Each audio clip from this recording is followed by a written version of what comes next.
When I started playing bass, there were two things I wanted more than anything in the world. One of these and a set of Taurus pedals.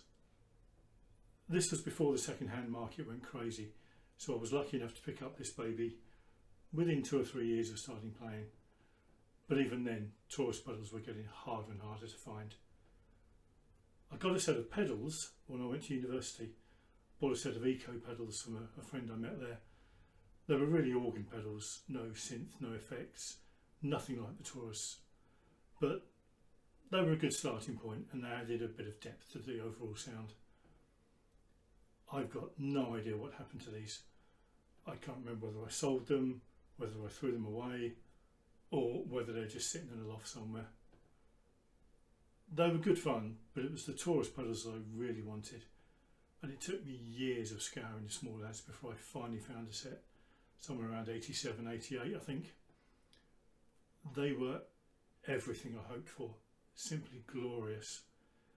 I gigged them to death during the Walk of the Nice years. They were built like a tank.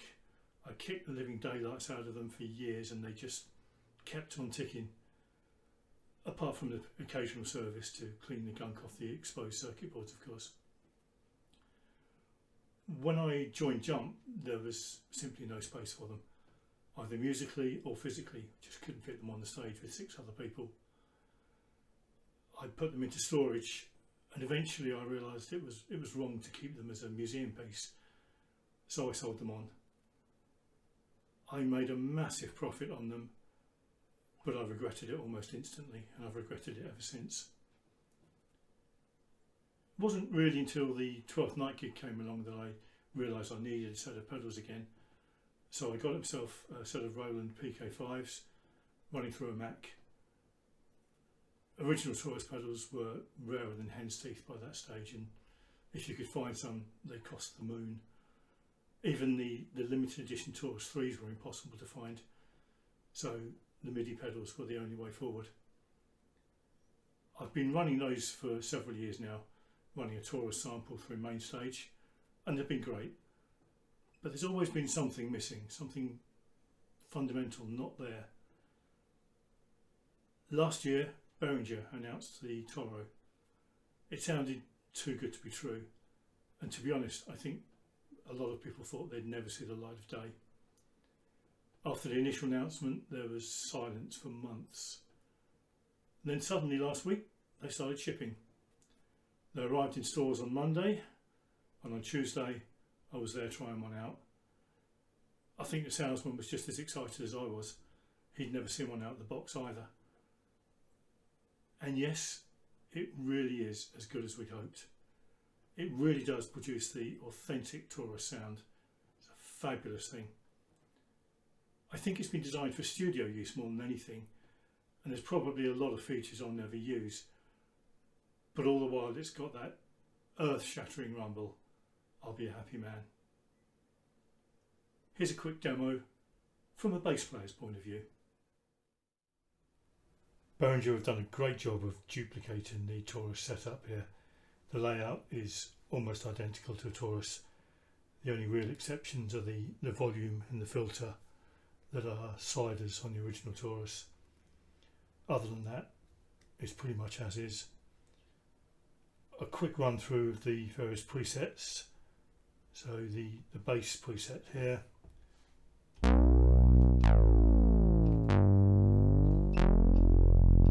Pretty much does what it says on the tin. I used to use this in the middle section of Ceiling Speaks, the 12th night track.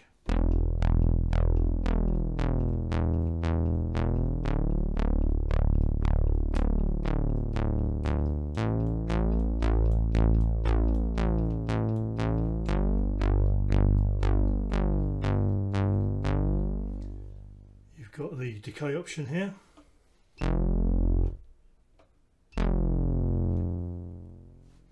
And an octave.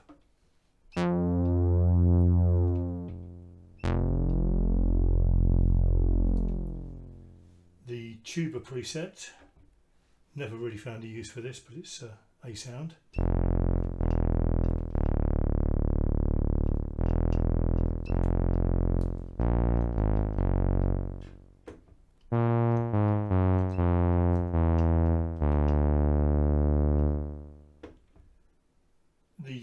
chord section is way too complex for a bass player. I'm sure that someone who knows a little bit about keyboards can have a great deal of fun with this.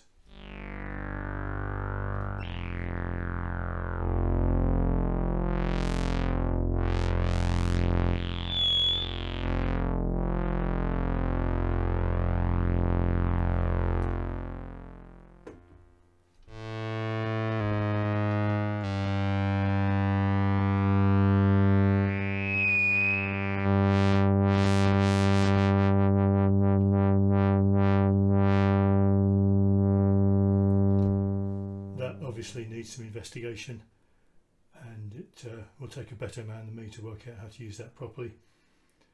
But what we're all here for, obviously, is the Toro sound, which is an absolute perfect replication of the Taurus sound as far as I can tell.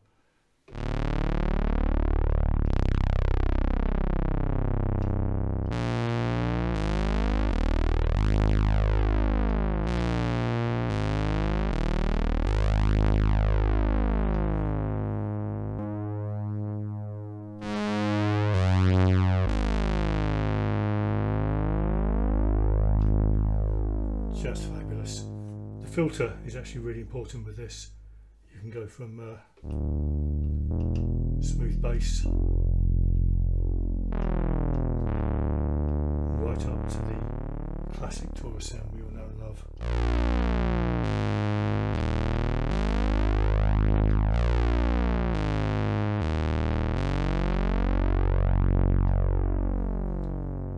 So there you go, fabulous things. Really easy to set up. It's just MIDI out of the PK5s into the Toro, jack socket out the back, straight after a DI box. Can't say any more, it's just fantastic. The Behringer Toro.